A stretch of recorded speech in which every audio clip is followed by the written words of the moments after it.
Jadi teman-teman pernah dengar mungkin ya Marie Kondo yang ngomongin tentang minimalism ini tuh kayak membawa satu pikiran baru bahwa kita bisa loh untuk melakukan minimalisasi dalam penggunaan media digital. Cuma ini perlu digarisbawahi nih bahwa digital minimalism ini bukan hanya sekedar menghapus aplikasi kita atau menghapus akun kita, menghapus seluruh kotak masuk yang ada, bukan cuma itu. Tapi bagaimana individu itu bisa memilah lagi kehidupan digital yang sesuai sama value-nya. Tinggal di era yang semuanya serba cepat ini seolah membuat kita terburu-buru. Bayangin aja ya, mulai dari makanan cepat saji, pengiriman cepat kilat 3 jam, bahkan sampai kencan juga diminta buat kilat. Jadi sebenarnya gaya hidup ini tuh menyampaikan suatu pesan bahwa seolah lebih cepat lebih baik, dan ketika kamu terlambat, kamu adalah orang yang tidak lebih baik dari yang lain. Nah teman-teman, menurut Kowalski di tahun 2019, rasanya itu fenomena ini membuat banyak kecemasan dan ketakutan seolah kita itu kekurangan waktu dalam satu hari 24 jam. Padahal coba tanya lagi deh ke diri kita. Sebenarnya apa sih yang membuat kita itu atau apa sih kita kejar sehingga kita terburu-buru dalam setiap waktu? Assalamualaikum teman-teman Analisa Channel. Di episode yang lalu aku sempat ngebahas tentang fenomena fear of missing out di episode Kopi Panas. Setuju gak sih kadang-kadang kita itu terbawa emosi pengen ikut-ikutan sesuatu karena kita takut gak diterima atau ketinggalan. Ngomongin soal FOMO atau fear of missing out seperti yang aku sempat jelasin di episode sebelumnya, kali ini aku juga bakalan kasih korelasi dengan satu fenomena lain di mana FOMO ini sering banget mengarahkan kepada hustle culture atau budaya untuk terburu-buru. Jadi fear of missing out ini apa sih sebenarnya? Nah ini teman-teman, ini kaitannya dengan penggunaan media sosial sekarang atau Internet of Things yang sekarang memang eranya gitu ya.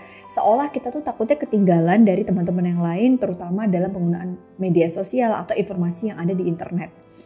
Jadi gara-gara kita takut FOMO, kita ikut-ikutan investasi, kita ikut-ikutan sesuatu tren yang sebenarnya tidak berdasarkan kemampuan dan kemauan kita, sampai seolah FOMO ini juga membuat kita terburu-buru karena kita ada rasa yang tidak nyaman atau bahkan sampai melibatkan rasa iri yang mempengaruhi harga diri kita sebagai manusia. Menurut Scott tahun 2020, FOMO ini ternyata korelasinya besar banget sama yang namanya social comparison atau membandingkan hidup kita satu dengan yang lain. Tanpa disengaja, FOMO ini tuh dipicu oleh beberapa hal seperti aktivitas orang lain, terlalu banyak pilihan, terjebak dalam siklus, dan juga dipicu oleh beberapa infodemik atau berita-berita informasi yang sebenarnya belum valid. Jadi berita hoax yang mungkin membuat kita panas karena kita terdorong untuk lebih cepat daripada orang lain. Ngomongin soal FOMO ini ternyata juga dipengaruhi oleh gaya hidup serba cepat atau hustle culture. Apa sih sebenarnya hustle culture? Karena waktu di Instagram aku banyak yang juga pengen aku ngebahas tentang hustle culture ini. Ternyata ini waktu itu sempat juga diposting sama teman-teman di Instagram APDC Indonesia ya, teman-teman jangan lupa follow ya. Dimana hustle culture ini merupakan standar masyarakat kalau seseorang dianggap lebih sukses ketika dia itu mengerahkan dirinya secara fisik dan emosional untuk bekerja secara optimal dan profesional setiap hari. Jadi benar-benar kayak gak ada liburnya. Nah hustle culture ini tuh sampai membuat dia itu tidak tidur, gak ada istirahat yang cukup, dan bahkan Sabtu pagi itu yang dibuka bukan sarapan atau mau istirahat atau liburan kemana, tapi lebih ke spreadsheet untuk melihat kerjaan aku apa ya hari ini. Anyway, aku kayak ngomong sama diri sendiri sih gitu. Kadang-kadang saking sukanya sama apa yang dikerjain, saking sukanya dengan apa yang sekarang dijalanin, sampai lupa hari, kadang-kadang Sabtu Minggu juga kerja. Nah waktu riset bareng teman-teman APDC tentang konten ini tuh kayak such a good reminder for us, dimana tanpa sadar kita itu hidup di era yang semuanya serba cepat, sampai membuat kita itu takut ketinggalan. Mulai dari ketinggalan apa yang kita punya, ketinggalan apa yang kita achieve, ketinggalan apa yang kita tahu. Dan ini sebenarnya sebuah pola dari masyarakat modern yang seakan-akan membuat kita tuh harus memenuhi tuntutan kita setiap hari, kudu up to date. Kira-kira bener gak sih kalau kita punya competitiveness atau bersaing dengan semua orang untuk bekerja lebih keras, lebih cepat, lebih banyak, karena kita pikir ini adalah satu motivasi yang baik. satu sisi ini boleh kamu lakukan, tapi kalau sampai akhirnya menimbulkan stres atau burnout, sampai tiba-tiba teman-teman ngerasa kayak kurang tidur, efek itu luar biasa loh, karena tidur yang deep atau tidur yang nyenyak itu dibutuhkan oleh tubuh kita, gak cuma mempengaruhi kesehatan fisik dan juga imun tubuh, tapi juga kesehatan mental kita. Karena dengan tidur yang kurang, teman-teman tahu nggak bahwa pada saat siklus rapid eye movement atau tidur yang nyenyak, siklus REM dalam tidur ini penting untuk memunculkan hormon positif yang membuat kita itu rileks, yang membuat kita itu bisa tetap produktif dan bikin kita juga lebih happy dalam menjalankan hidup. Makanya coba lihat kalau kamu sering begadang, kurang tidur, atau sering banget kehilangan momen untuk istirahat, pasti emosinya jadi gak karuan deh. Oke, so apa sih yang sebenarnya bisa kita lihat nih? Bahwa ada penelitian yang sebelumnya pernah dilakukan, lebih lama waktu menghabiskan diri di media sosial, ini juga menjadi salah satu pemicu seperti adanya emosi negatif, depresi atau kecemasan. Medsos ini tuh bukan cuma Instagram, TikTok, itu bukan hanya itu ya, tapi mulai dari WhatsApp, di mana sekarang media sosial WhatsApp ini juga digunakan untuk pekerjaan, which is kita jadi kayak nggak ada personal space antara pekerjaan sama personal life. Aku juga nggak ngerti ini satu pola yang sebenarnya baik untuk meningkatkan komunikasi atau sebenarnya menantang untuk internal organisasi sendiri. Jadi kalau sekarang kita lihat, sebenarnya ketika kita pengen slow movement, itu boleh nggak sih?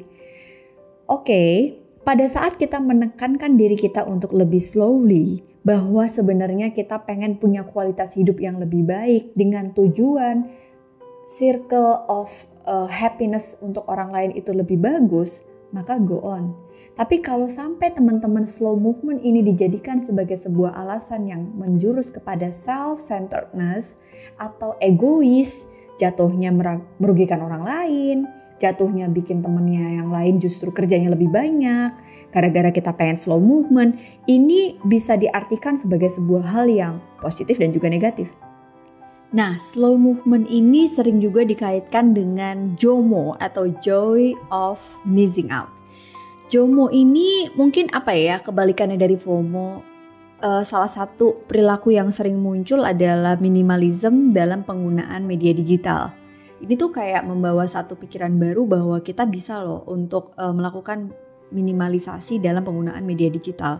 Cuma ini perlu digarisbawahi nih bahwa digital minimalism ini bukan hanya sekedar menghapus aplikasi kita atau menghapus akun kita, menghapus seluruh kotak masuk yang ada, bukan cuma itu. Tapi bagaimana individu itu bisa memilah lagi kehidupan digital yang sesuai sama value-nya. Susah juga ya kalau misalnya kerjaannya semuanya di media digital, kerjaannya di digital marketing gitu kan, kerjaannya di misalnya dia emang ada di media sosial itu, dan kalau dia nggak di situ dia nggak dapat pekerjaan gitu kan. Tapi sebenarnya lebih kepada bagaimana pemilahan lifestyle terkait sama digital minimalism ini. Menurut Newport di tahun 2020 bahwa sesuatu yang kita sebut dengan minimalisasi digital ini bisa dilihat dari memilah lagi niat kita atau terbatasnya aplikasi yang kita gunakan. Apakah dia sesuai dengan value dan juga manfaat yang kita pengenin? Jangan sampai kita menggunakannya untuk demi diterima. Kalau memang value-nya, misalnya kayak kerjanya kita emang di sana, value kita di sana, so go on. Tapi kalau ternyata kita bukan tipikal orang itu, and then supaya kita diterima di lingkungan tersebut dan membuat kita terpaksa menggunakan media itu, lalu membuat kita burn out, ini yang bahaya. Yang kedua, bagaimana kita bisa mengoptimalkan alat yang kita gunakan. Seperti misalnya teknologi itu kan untuk mencapai produktivitas kita ya. Jangan sampai gara-gara kita menggunakan media teknologi ini, pekerjaan kita nggak selesai. Karena kita kecanduan buka satu aplikasi tertentu yang itu nggak relate sama kerjaan kita. Yang ketiga adalah bentuk dari digitalisasi minimalism ini, bagaimana kita menerima kenyataan bahwa ya kita tuh nggak harus tahu semuanya gitu, nggak harus selalu up to date.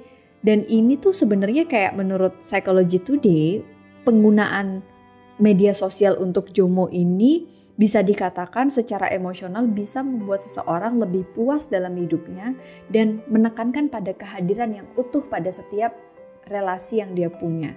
Jadi teman-teman, ketika kamu pengen melakukan minimalisasi digital, kamu harus lihat lagi, jangan sampai ini dilakukan juga karena kamu pengen diterima di lingkungan yang minimalis misalnya. Jadi lakukan itu kalau memang value kamu. Dan slow down ini bisa membuat kita bukannya hanya ketinggalan, terus membuat kita stres, tapi diharapkan slowing down ini bisa memberikan kita ruang.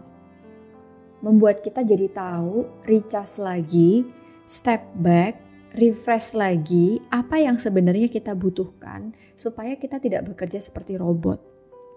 Kalau kita tahu, maka disitulah sebenarnya kreativitas kita bisa muncul, kita bisa memfilter informasi yang kita butuhkan, dan kita juga bisa meminimalisasi toksik yang kita peroleh dari teknologi itu. Jadi kalau aku ingat salah satu buku Stephen Covey tentang 7 Habits ya, The 7 Habits of Highly Effective People ini dikatakan bahwa ada 3 circle yang bisa menjadi kendali kita. Jadi di dalam lingkaran yang menjadi kendali kita, dalam buku itu dijelaskan ada 3, yaitu circle of concern kita, di mana ada sesuatu yang menjadi perhatian kita tapi di luar kendali. Contoh misalnya pandemi ini, cuaca, omongan orang, pikiran orang, ekspektasi orang, itu di luar kendali kita. Lalu circle kedua adalah circle of influence, di mana kita nggak punya kendali penuh tapi mempengaruhi. Contoh misalnya beberapa relasi seperti pekerjaan kita atau relasi dengan atasan, relasi dengan teman kerja, di mana kita diminta untuk lebih proaktif sebenarnya di dalam circle of influence ini. Gak mudah sih memang karena kita gak punya kendali tapi mempengaruhi hidup kita. Nah, ada satu hal yang menjadi kendali kita adalah circle of control, yaitu bagaimana sikap kita memilah prioritas. Jadi sebenarnya di sini penting banget untuk teman-teman menemukan lagi values-nya. Kalau kita nggak tahu values kita nggak bisa menentukan priority kita. Maka kita nggak tahu kita mau fokus kemana. Jadi informasi yang kita terima bisa semuanya mempengaruhi hidup kita dan seolah kita merasa tersisa sama informasi-informasi yang tidak sesuai dengan harapan kita. Jadi circle of control inilah yang membuat kita bisa mengubah hidup kita karena pergerakan yang selalu cepat terjadi tanpa membuat kita merasa cemas dalam setiap waktu. So, sebagai penutup teman-teman, mungkin ini satu reminder buat kita yang sekarang menggunakan media sosial, teknologi, digital. Aku sih ngerasa challenging ya, karena satu sisi ya ini kayak pisau, bisa kita pakai untuk potong buah atau bunuh orang, tergantung values kamu. Kalau memang kita menggunakannya dengan niat untuk kita potong buahnya, kita makan bareng-bareng sama banyak orang, maka niat itu adalah niat yang baik. Jadi kamu tidak perlu merasa ada sesuatu yang kamu perbaiki. Tapi kalau ternyata dalam perjalanannya banyak yang tidak beririsan dengan value kamu dan membuat kamu ingin membunuh orang dengan pisau itu, maka kamu boleh slowing down dan meninggalkan semuanya untuk kedamaian hati kamu. So life is like a theater. Kayak drama gak sih? Kita itu bisa jadi seorang aktris di dalamnya dan kita bisa jadi gak disukai sama penontonnya. Dan kadang keep in your mind bahwa hanya satu power yang kita punya untuk bisa recreate lagi cerita apa yang mau kita tuangkan dalam drama tersebut. Karena kita adalah artis dalam kehidupan kita sendiri. The things you can see only when you slow down. Ini aku ambil dari sebuah buku yang lagi hits banget, yaitu He Min-soo Min, dan dia juga nulis buku Love the Imperfection. Menurut aku itu 2 buku yang wajib untuk teman-teman baca karena mengajarkan kita untuk embrace something yang gak sempurna dalam hidup. Kenapa sih ini penting? Supaya kita bisa lebih memaklumi kelebihan dan kekurangan orang lain tanpa harus push diri kita juga untuk sempurna. Karena ketidaksempurnaan itu adalah pada saat kita expecting semuanya untuk selalu sempurna. Jadi welcome to the real world. Dan mungkin kita gak harus cepat makanan cepat saji untuk bisa bahagia. Karena hidup itu bukan tentang cepat-cepatan, tapi tentang kuat-kuatan. Thank you yang udah nonton Alisa Channel. Dan di menganalisa kali ini, aku pengen invite kalian untuk bisa komen di Instagram aku di analisa.widyaningrum atau bisa langsung di platformnya APDC Indonesia. Kita banyak ngebahas tentang mental health di sana, empowering teman-teman untuk lebih aware sama mental health.